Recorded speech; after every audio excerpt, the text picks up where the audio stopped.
You're listening to Progress Canada, presented by Lightbulb Narrative. Today we're joined by Ontario's 24th Premier, Dalton McGuinty.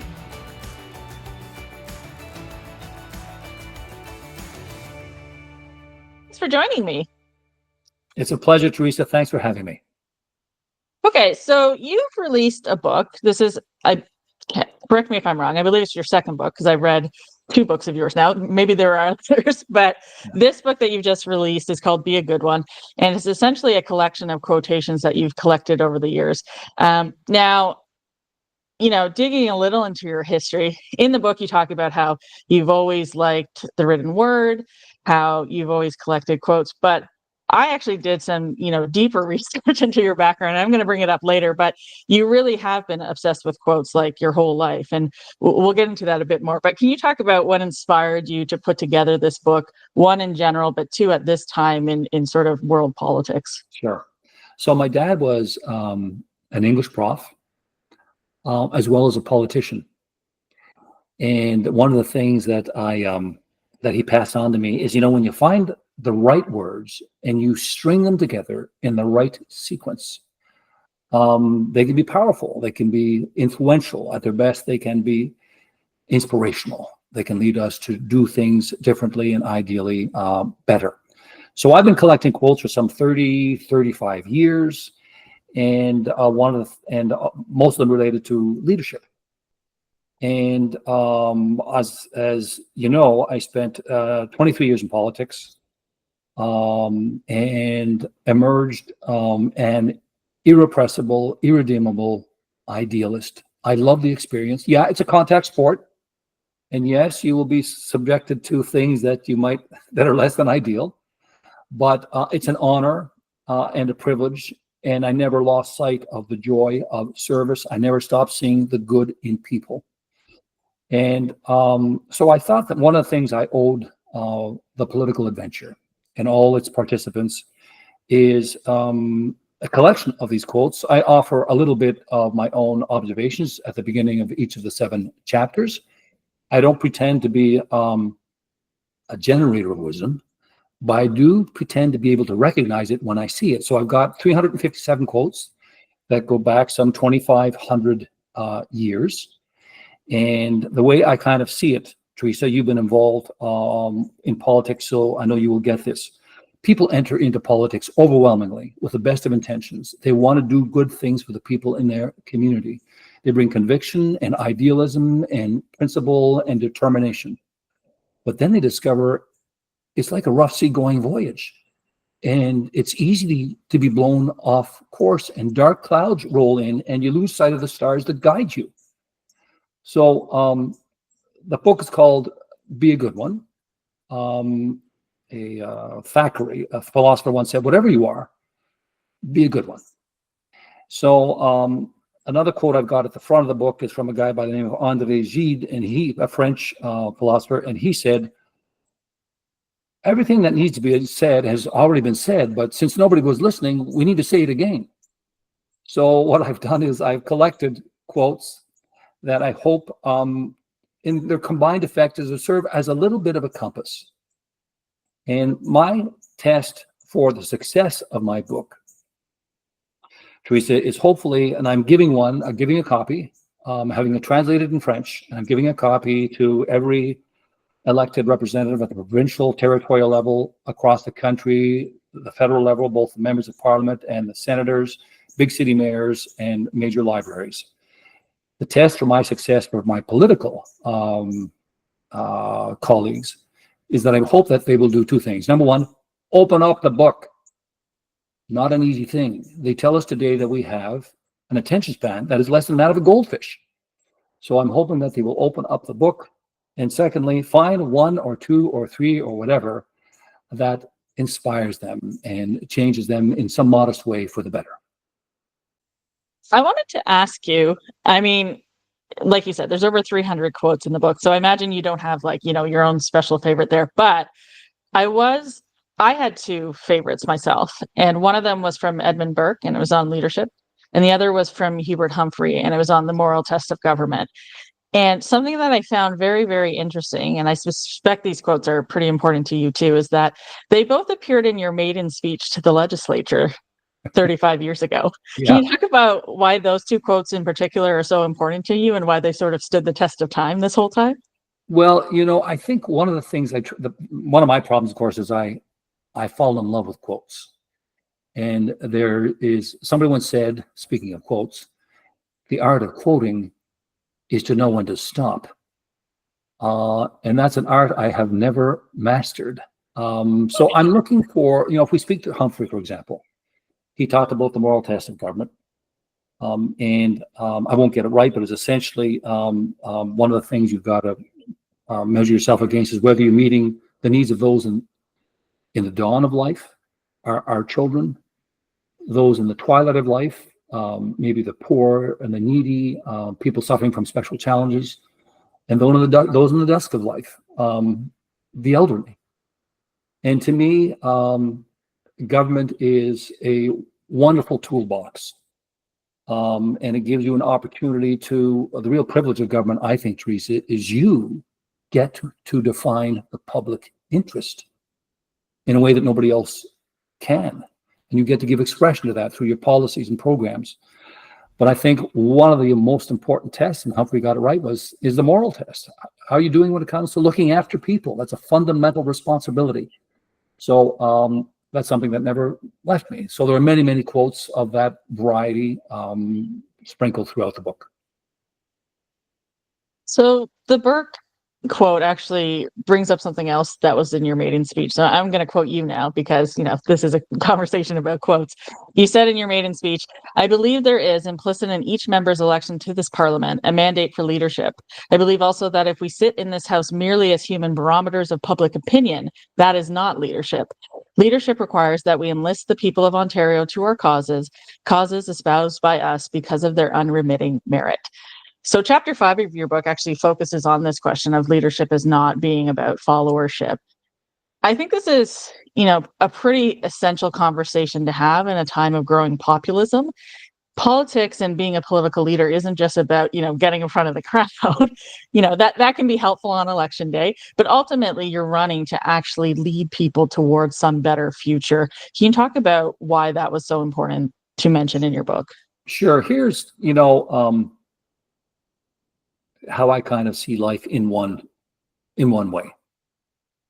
People lead hectic, just-in-time lives. Think of a young family today, Teresa. They get up in the morning just in time. They get the kids fed and clothed and out the door and onto the bus just in time. They get to meet their own workplace responsibilities just in time. And then the kids come home just in time and they got to prepare meals, and then there might be programs the kids might be involved with. And then maybe you got to worry about your mother who can't get up and down the stairs anymore, right? They lead hectic, just-in-time lives. The luxury that we enjoy, the responsibility that we share as political leaders, if to go back to my nautical metaphors, we get to go up into the crow's nest. We look out at the distant horizon.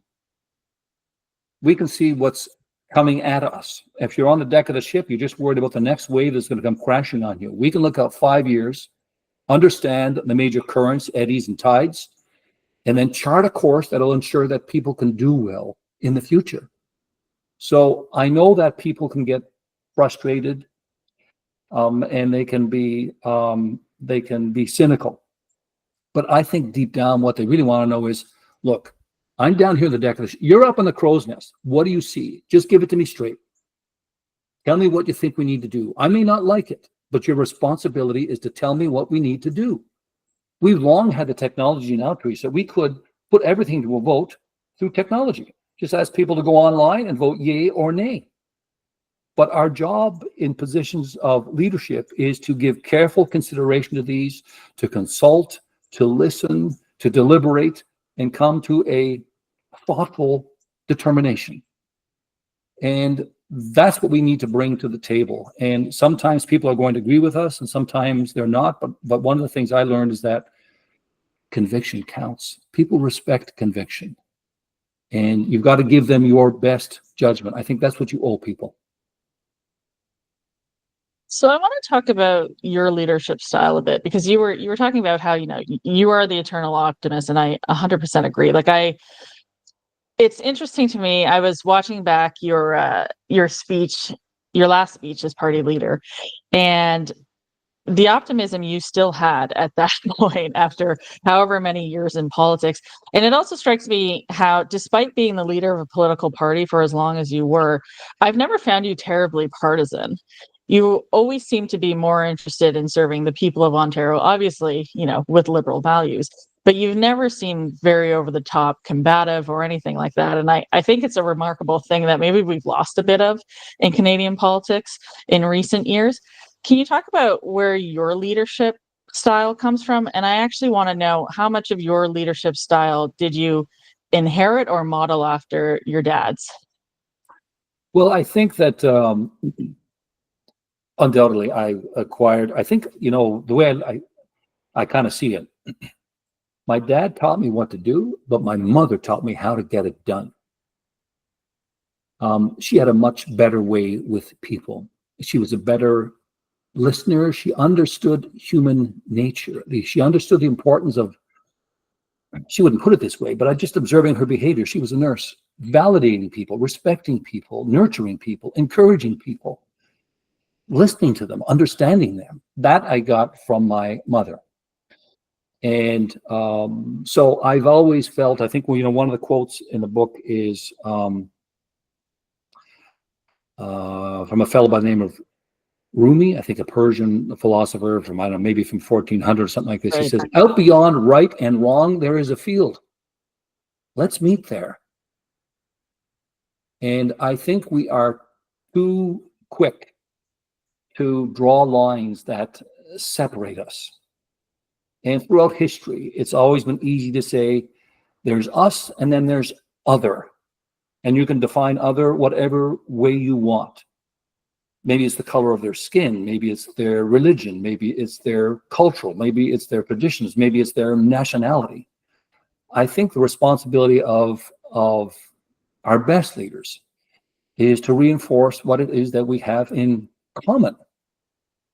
Teresa, one of the things I was pleasantly surprised to learn when we did trade missions, India, Pakistan, Israel, Palestine, Mexico, Europe, of course, China.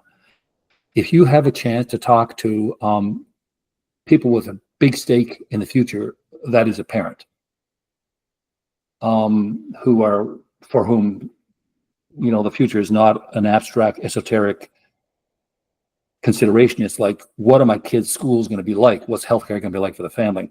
If you knock on those doors, figuratively speaking, they all say the same thing. They'll all tell you, wherever they are around the world, I want good education for my kids. I want good healthcare for everybody in the family. I want a strong and safe community. I want a healthy environment. I want a strong economy that supports good jobs. And you know what? I'd love to live in a world of peace. That's what people want. That's what humanity wants. And our responsibility is to keep that in mind. So you've, on your book tour here, you've been doing a number of different promotional activities as people usually do. But I read your interview with Steve Paikin, and I actually posted on Twitter a clip from it, and people were just very, very moved by what you had said. So I wanted to bring it up now and ask sort of how you arrived at it. Steve had asked you a question about how you evaluate your life, and you said that there's 6 questions that you're going to ask yourself on your deathbed. Can you tell our audience what those questions are and how you sort of arrived at that sort of litmus test of a good life? Sure. It's, I think, based in part on reading, but based in part on just my sense of where things are at. But, one of the things that it's kind of a good warning to us, the ancient Greeks said, don't confuse being noticed with making a difference. But let's set that aside for a moment. So my 6 questions that I think are important. The ones that I'm going to ask myself on my deathbed are, and I commend them to many others to give some thought, but mine are: 1, was I a good son? 2, was I a good brother? 3, was I a good husband? 4, was I a good dad? 5, we all have friends. Was I there for my friends? Was I a good friend? And 6, did I just occupy space and consume goods, or did I make a difference for others? And you'll notice there's nothing in there about fame and fortune. Life measured in terms of eternity, Teresa, is less than that. And here's what I've learned about people. They will, they'll tell you that they're cynical. They've seen it all. They've heard it all. You can't impress them. And as a politician, you sure as hell can't inspire them. But what I've learned about people is that they've in fact layered on a thin veneer of cynicism to protect themselves against life's inevitable disappointments. But they have this primal longing, this yearning, and that's to do something of enduring value. And that starts with those people with whom you are in regular contact. And then beyond that, we like to do something for others. Politics is just one way that we can make a difference for others. There's so many ways, but I would strongly encourage young people to give expression to that age-old longing. It wants a way out of us. And that longing is to do something of value for our community, to be of help to people. It's interesting you bring those points up, because when I think of my own time in politics, pretty much everything I worked on was canceled within 6 months of Doug Ford becoming premier. And, that should be very demoralizing and all of that. But I think about all the people that were helped in the interim and that the work was still worth doing. And I also think, being a liberal, we've been in opposition a long time, but at the same time, just I think young people perhaps feel probably similar to how I feel, which is I try to keep my expectations low so that I'm not disappointed, but I don't limit my hopes for what could be. Right. And I think that's what we have to be encouraging young people to view the world as right now, because it does feel bleak for, Gen Z and those who follow them. It does feel bleak right now. But at the same time, there is always hope for better, because we are still here. We are still able to put good out into the world and create that hope. You mentioned before we started recording about a new program that you want to start. And I think this is a good moment to talk about it, because I think if we're going to create hope in the world, it means each of us getting up and going to create that hope. So can you talk about what you're envisioning right now that might help spark that? Sure. We're laying the groundwork here, me and a small group of people in my hometown of Ottawa, something which I hope will become a national program. I call it a service year. And it says, and it's available to, it will be available for students who have graduated from high school and before they go on to post-secondary. And the message I'm essentially sending to young people is, look, you're going to have a good long life, hopefully, and maybe 95 years. And most of the pressures that you will feel during those 95 years are to, understandably, build a good life for yourself. Ensure that you enjoy a decent retirement. If you're going to have a family, give your family a good life and with opportunities for them to be the best that they can be. And I don't mind you building that life and acquiring things, because as a politician, I want your tax dollars to support our schools and our hospitals and programs to help those who need help. But I want 1 year. You got the full 95, I want 1. During that 1 year, I'm going to introduce you to a few things that you may not be familiar with. Number one, I'm going to introduce you to needs in your community, which may have gone unheard and unseen. Secondly, I'm going to introduce you to your own agency. And I think this is an important message for us, Teresa, to send to young people. And that message is, we need you. You have something we value. You bring energy and idealism to the table. And God knows we need that. And thirdly, I'm going to introduce you to the joy of service.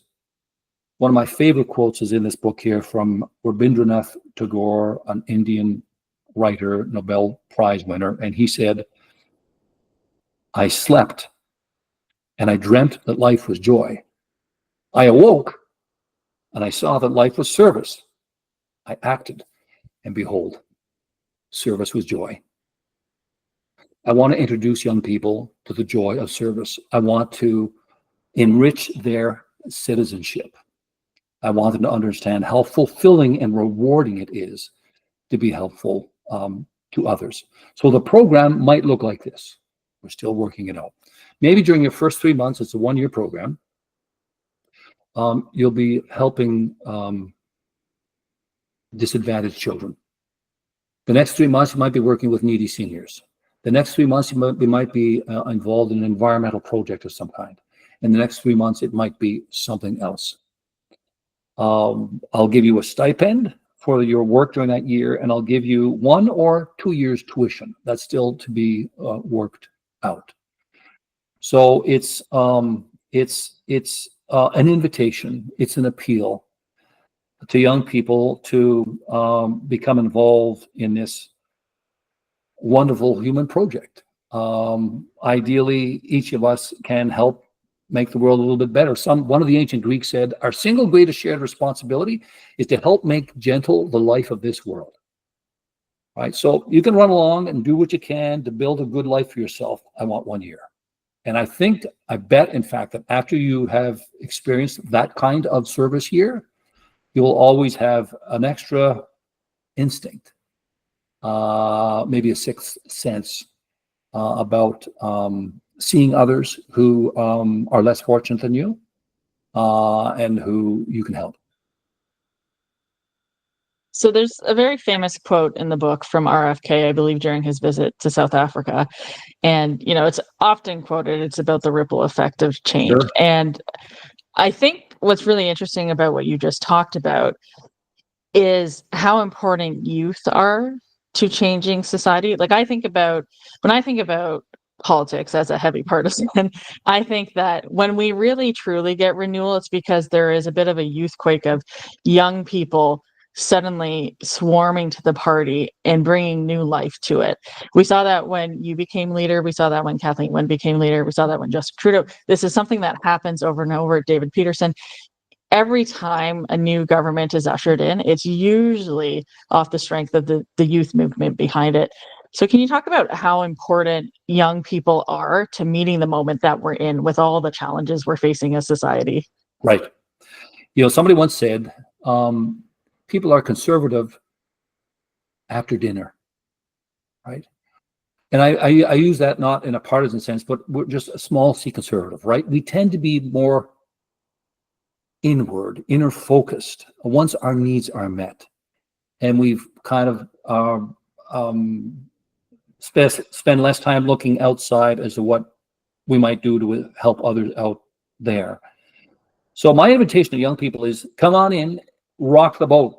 You need to rock the boat. Don't tip the damn thing over, but you need to rock it. You need to help us see things differently. And the truth now, Teresa, is I think it's never been more important, because the world that young people are growing up in today is completely different from the world that I grew up in. I'm now, as if I were in politics, active in politics, would be presuming to make decisions that affect people whose lives I don't truly understand. So now things that I can do, of course, to plug into young people and understand their hopes and their fears and their ambitions. But it's very important. It's been said that any society that fails to avail itself of the energy and idealism of youth does itself a terrible disservice. So they have raw energy, they have powerful ideals. Why can't we do this? Why couldn't we do that? I think we need that galvanizing force for good in politics in all our parties. Otherwise, it's only natural for people as we get older, we become a little bit more, I think we become a bit more cynical. We become a bit more accepting of maybe circumstances that we ought not to accept. And I think, maybe one of the things we need to recognize is that the responsibility of each generation is to do at least a little bit better than the last one. And that's propelled by young people, I think, in their ideals. So yeah, we've got to reach out to them, got to connect with them, got to invite them, and got to recognize what they bring. Yeah, that piece is especially important because sometimes we can discount youth for, being young, but people have very different experiences. Some people bring a lot more experience at age 20 than say I would have. And, Yes. so some people do not. So I think that's a really important point. Something I do want to talk about is, I took philosophy in school, so ethics and morality were always very, very important to me. Actually, I had a class with your nephew 20 years ago, your nephew Dylan. I think it was modern philosophy or something. I can't even remember. So I'm very familiar with the McGuinty brand since those days, at least. But in taking all those classes, and probably growing up in the family I did, having a strong moral compass was really, really important to me. And it was something that I took into politics.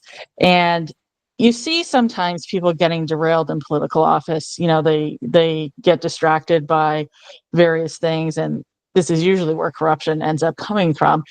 And I think as we're speaking about young people entering politics, I think it's really important to remind them to keep that compass really, really tight and hold it tight, because you can be drawn off the path that you intended to. And often it's when there are difficult times and difficult decisions that come up. And those without that sense of themselves can really lose themselves in the process. How did you sort of keep touch with what your values were as a person and a politician? I'm thinking of, people will bring up the health premium, they'll bring up HST, they'll bring up gas plants. Something I'm really thinking about, one of your most difficult moments, I think, was actually the Elliott Lake mall collapse. That I remember we were up in Sudbury, there was supposed to be a provincial council happening, and then all of a sudden you had to rush off to that location because lives were in danger. And I know the fallout of that was really difficult as well. Can you talk about perhaps that or some other experiences you had where Sure. you sort of felt tested in in the difficulties that you faced as a Yeah. leader? So, I talked earlier about rough seas and big waves and strong winds, and you can lose yourself, and you can be blown off course, and you can do that. Often you do that in an effort to do what you think might please people. And I like to say, in politics, you need to be mindful of what people think about you. But you need to be even more mindful of what you think about you. There will come a point in time when your political career is over, and you're going to have to take a poll. And I'd recommend you take a poll, in fact, daily. And the poll is, you look in the mirror and you ask yourself, am I doing what I think is easy, comfortable, or inconvenient, and maybe even popular? Or am I doing what I honestly believe is the right thing to do in the circumstances today? And I personally think that's what voters expect. They may give you a grudging respect, but I think that's what they expect of you. What do you honestly believe, McGuinty, that we need to do today, given our circumstances? So how do you stay there? First of all, you're not going to discover your principles and ideals and convictions in politics. You better bring them with you. You better bring them with you. And then you need to have people around you, and create an environment where it's made clear to your staff and your caucus colleagues that you need their honest advice. Don't just tell me what you think I want to hear. Tell me what you think I need to hear. Give me your honest opinion. I'm a big fan of collective wisdom. Growing up in our home, 12 people for dinner, Teresa. One of the things my dad used to say is, nobody here, he was a big guy, 6'4", 240 pounds, Harvard. He could be a bit of an intimidating dad. And he used to say, nobody here is as strong as all of us. Nobody here is as smart as all of us. So stay open to being influenced by others in whom you have confidence. And the other important asset I had was family. And I'll tell you two stories. My wife, Teresa, high school sweetheart, she would say to me from time to time, saw you on TV last night. Don't know who that guy was. Right? And that was her gentle way of saying, why aren't you being yourself? Why aren't you being yourself? And then another story, Teresa, that I'm happy to share is my mother. All right, my dad, I got into politics. My dad passed away at the age of 63, shoveling snow. It was never my intention to go in politics, certainly at the time, and we can come back to that if we have time. But in any event, many years later, my mother falls down the stairs and breaks her hip. She's lying at the bottom of the stairs. So she gets me on the phone and she says, I want you to arrange, I was premier at the time. We just won our third election. First time in over 120 years. I'm feeling pretty proud of myself. My mother gets me on the phone. She says, I want you to arrange for an unmarked ambulance to come and get me. I don't want the neighbors to know that I'm old and I've fallen. I said, Mom, I would just get into trouble. You're going to have to get an ordinary ambulance. And she says, you really are useless, aren't you? So that was family influence, and keeping you grounded is so important. And your best friends can do that as well. It's a great job, but you're not the job, right? It's a high office, but just you need to stay grounded so you can give it your best. Something I used to say to politicians I worked for and, fellow staffers is you have to keep that context in mind of, at the end of the day, this was in the Kathleen Wynne days, I would say, like, they might write about the premier in the history book. She was a fairly historic premier, and being a premier in general, you get to be in the book. The rest of us, we're a footnote. So the work we're doing and the people we serve, that's what's important. No one's remembering us after the fact. So keep that in mind while you're doing the work. I forget it. I think it was a French general who said, graveyards are filled with indispensable people. We and you can, if you're not careful, you become too self-important. And it's a wonderful privilege, it's a hell of an opportunity. But don't lose sight of yourself. Stay grounded. You can. So I had the job for 10 years of premier. And what happens is, if you're not careful, you start to think that this is who you are. No, it's just a job. It's a great job, but it's just a job. It's a responsibility. And at some point, you will no longer have that responsibility. So you need to be the same person deep down, right? You just take, hopefully, qualities from one undertaking to another.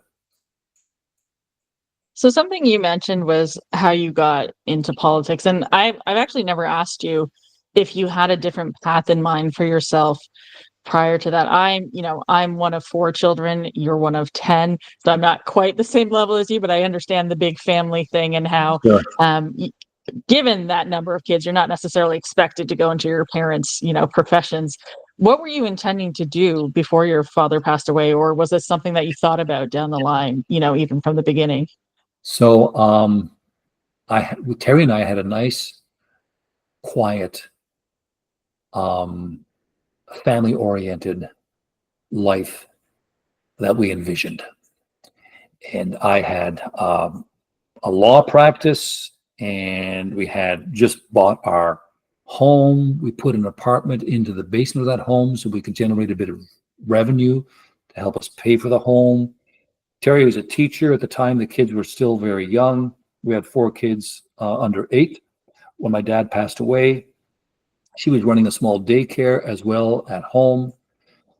And so we were happy and leading a kind of a quiet, sheltered existence and finding our way forward. And then my dad, who was an impatient man, couldn't wait for the snow to leave his back deck. So he's shoveling back there, and he drops dead of a heart attack. And when he was alive, Teresa, I was thinking, and working as the member of the provincial parliament for Ottawa South, my riding, I thought to myself, I'm never going to go into politics. The hours are long. The pay is lousy. It's impossible to please people. You got to be, why would you ever go? Why would you ever why would you ever set foot in that arena? Why would you put your head in the blender? I mean, there are easier ways to go through life. A couple of weeks after the funeral, I say to Terry, I said, I think I got to run. She said, we got 4 kids under 8. You're not running. I said, that is so sensible. It really is. Your team was on the side.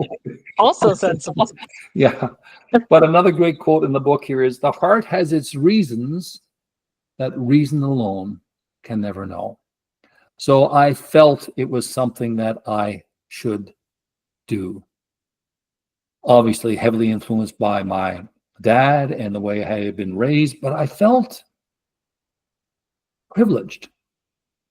We were not wealthy by any means as a family, but I felt privileged, and I had, I like to say, when I was born, Teresa, I hit the jackpot. I was born in Canada to parents who loved me. Doesn't get any better. All I had to do was work hard. I had good public schools and good public health care here, right? And we had programs there to help us if we fell on hard times or had special needs.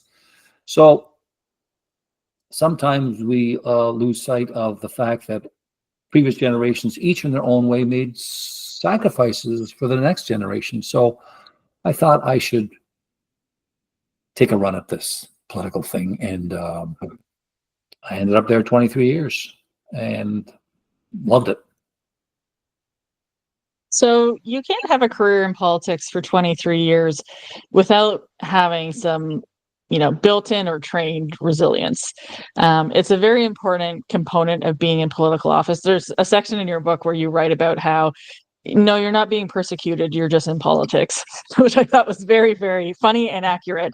And thinking about the younger generation who is starting to look towards politics, either, running for office or voting, the youngest Gen Z is, very close to, some of them are running already. Gen Alpha is about to be voters in 3 years. Like, we are having a sea change happening right now. And something that I think they have learned just from the world around them is trying to, have some sense of resilience. But can you talk about how important it is in politics to be able to handle defeat and to learn from it? Because I think we have a tendency to think that's the end of the world. You can't do anything else, but you can rebound from defeat.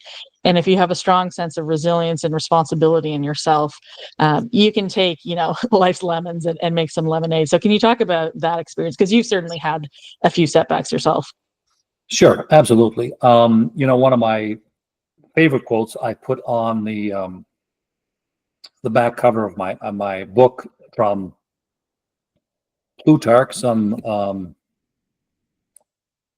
2,000 years ago. He said, "To conduct great matters and never commit a fault is above the force of human nature, but to learn and improve by the faults we have committed is that which becomes a good and sensible man." So I think the first thing that I would recommend to people is understand that I always saw myself as a work in progress. I would tell myself, I'm not as strong today as I'm going to be tomorrow, and the day after that, I'll be better still. And that's because every day I'm going to do three things. Number one, at the end of my day, I would think of where I could have done better. Sometimes there's an outright mistake that's easily identified, but sometimes in terms of my interactions with people or how I help shape policy, I could have tweaked it a little bit better. So I want to give that a little bit of thought. Secondly, I'm always open to advice, not just from the really smart people like you that I had around me, Teresa, but also it might be somebody who serves me some food at a restaurant who says, "Hey, McGuinty, have you ever thought about this?" You got to be open to those things, right? Wherever it comes from.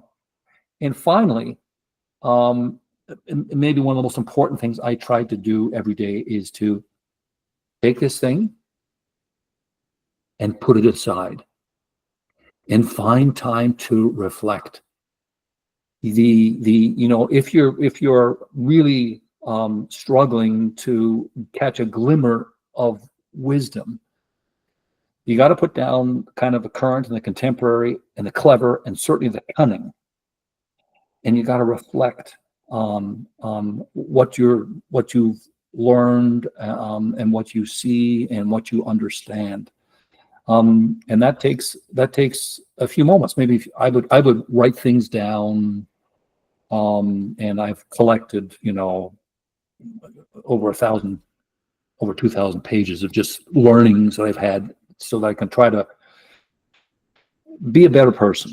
So I think that's, you need to cut yourself a bit of slack and see yourself as a work in progress. You're going to make mistakes, right? But we're not the worst thing we've ever done. Okay, I think that's unfair to define our lives because of the worst thing we've ever done. There are exceptions, obviously, if you've done something very bad. But we're all going to screw up along the way, and keep drawing on those life lessons to improve the quality of your own life. I think that's a really important point, just given we are now in, the internet generation of politicians, where I think a lot of young people, Kathleen Wynne and I have talked about this as well. A lot of young people have a concern of, oh, I'm going to run for office. They're going to find someone on my Twitter from 10 years ago, and then I'm going to be dumped. And I think we seem to be moving past that period now, because young people have just lived their whole lives online and mistakes happen. I think part of, the strength of the current premier for people is that he feels like them, somebody who's trying hard, who messes up occasionally, but is trying to do his best in their view, maybe not mine. Right. But, this is a viewpoint that I think people have for each other in society. And one of the things that I really learned from you as a politician is take the people you serve deadly seriously, but don't take yourself seriously. There's a story you tell about Algonquin Park, and maybe you can tell it here because it makes me laugh. And I've heard it a million times, but it makes me laugh about, I think it sums up that viewpoint from your perspective. Can you talk about that experience? Sure. I think I was on a canoe trip with my sons. We're actually up Campus Casing Way. And we were making our way back towards our camp, as they call them up there. We call them cottages down south. We call them camps up north. And it was dark out. And we were suddenly confronted by the local self-appointed sheriff, who proceeded to cross-examine me with enthusiasm. Where are you guys from? Well, we're from the southern Ontario. Where? Well, Ottawa. What are you doing up here? Well, we're on a fishing trip. Where are you staying? Just at a camp just up the way here. And he says, wait a minute. Anybody ever told you look an awful lot like Dalton McGuinty? I said, yeah, I get that from time to time. He says, that has got to bother you. So here's the end of the story, which I'm not sure I ever told you, Teresa. Once he learned who I in fact was, he was obviously not a political supporter. But you know what he did? He said, would you and your boys join me for a beer? And we went to his camp and we had a beer and we had a great conversation. And I hope there's something a little bit telling in that about human nature. It's easy to condemn each other and to call each other names and to throw stones at each other from a distance. But I'm hoping that when we confront each other, when we come a bit closer, we can be more open to each other and seeing what it is that we have in common. That's something that I'm glad you brought up, because it does lead into my next question. So, I've been looking at the political landscape in North America, and there seems to be two responses to the increasing negative, some would say fascist politics that is happening in the South. And, some people say, I don't think you have to do the Michelle Obama, we always go high line. I think there is an element to calling things out, but I think you also don't want to lose yourself when you're critiquing people and to start, having fight fire with fire become losing yourself. So you said something to me a few years ago, which was that if we're not careful, politics can drag us down and infect us with cynicism. And I think I had sent you an email to sign off on that was maybe critiquing the opposition or something like that. But I thought it was a really good point, because we really do have to keep our hope intact and our positive view about the power of politics intact. And, you just said it, you had a beer with this guy who didn't agree with you, but on a human level, you could interact and, come together and be just normal people together. And I think sometimes we lose that in politics, especially in, the legislature. We get really amped up by the discourse and we sort of lose that element of, hey, we're just regular people sharing this place together. How can we come together and make it work? Can you talk about how important keeping hope alive and, combating cynicism about the process is if we're gonna come towards some kind of solutions on the issues we face. Two things that I can speak to in that regard. One is the responsibility we have as participants in the political process in whatever way. And I can recall, I'll share something with you about caucus during the the financial crisis, and we were plunged into a recession. Very few people had predicted this, and a lot of people were losing their jobs, and the caucus was coming together, and there was a dark mood that prevailed. And I recall saying to the caucus at one point in time, looking out the window and saying, people out there can despair on their own. They're not counting on us to despair for them. They're counting on us to give them reasons to be hopeful. And one of my favorite quotes in here is from Wordsworth, who said, "Hope is the paramount duty." He didn't say it's an option. He didn't say it's a choice. He says it's a responsibility. You're going to be in a position of leadership. You need to bring hope to people. Doesn't mean you have quick and easy answers. Doesn't mean you have all the answers all the time. It means you have confidence in your capacity, working with your colleagues and with people generally to find a better way. Right? That's hope. The other thing is there's a great quote in here from a Dutch philosopher from 1677, Baruch Spinoza, and he said, "I have striven not to laugh at human actions, not to weep at them, nor to hate them, but to understand them." So let me be more practical for a moment. Let's talk about this MAGA movement, right?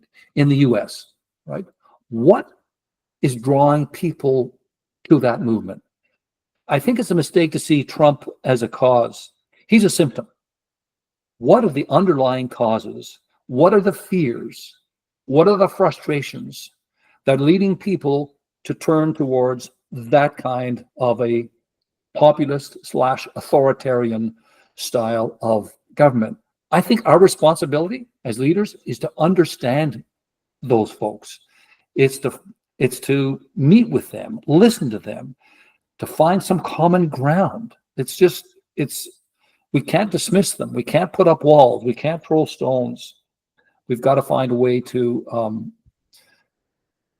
build a common foundation going forward. And I think that begins by, the advice I hope to offer in this book. It's just, how do we conduct ourselves? Right? And it's called Be a Good One. What does a good one look like? Well, there's advice in this that speaks to that. I'll tell you, Teresa, to be really honest, it's a lot of these things are easy to say and they're hard to do. But we've got to try to be at our best if we're going to solve, otherwise seemingly impossible problems. So my favorite quote from that chapter, even though you have just quoted my favorite philosopher of all time, big Spinoza fan, is actually the quote you said, which is that if you're in the business of politics, you're in the business of hope. And I think that's really, really important to remember. I think a number of us have seen this MAGA movement coming for 2 decades at this point, and it is here now. And I think a lot of it has to do with people losing their hope in the political process and not seeing the changes they think need to be made as, their well-being slips back and their, whether it's economic or whatever it is. I think that is a direct response to that is to endorse essentially what's a politics of despair, where we just throw everything out and, Sure. and, get angry in every direction that we can. Right. And I think going forward, if, progressives, if liberals, whoever we're talking about, want to present an alternative view, you actually have to present an alternative view, something robust, something hopeful, something looking, more than 5 years into the future. We need to look to the next generation. So speaking of that, as we sort of close off here, if you could give any piece of advice to young people right now, whether they're becoming voters, activists, politicians themselves, getting involved in public life in some way, what piece of advice would you give them, based on your years of wisdom at this point? I don't pretend to be generating wisdom, but I do pretend to be able to recognize it. And hopefully I put some of that in the book. But let me tell a story.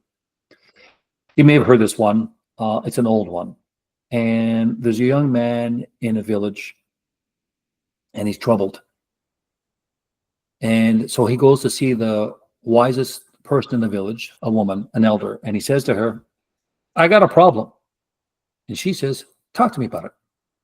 He says, I got to tell you, some days, my family and friends, I love them so much, there's not enough I can do for them. Other days, frankly, they tick me off so much, I want to cause them pain. What's wrong with me?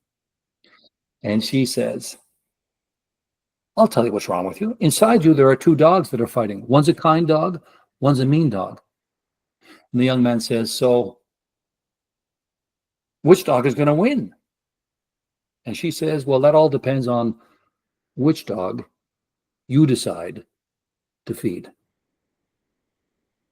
I think what I'd want to convey to young people is you need to understand two things. One, first of all, that those two dogs are inside you. And every day you got to make a decision of which dog you're going to feed.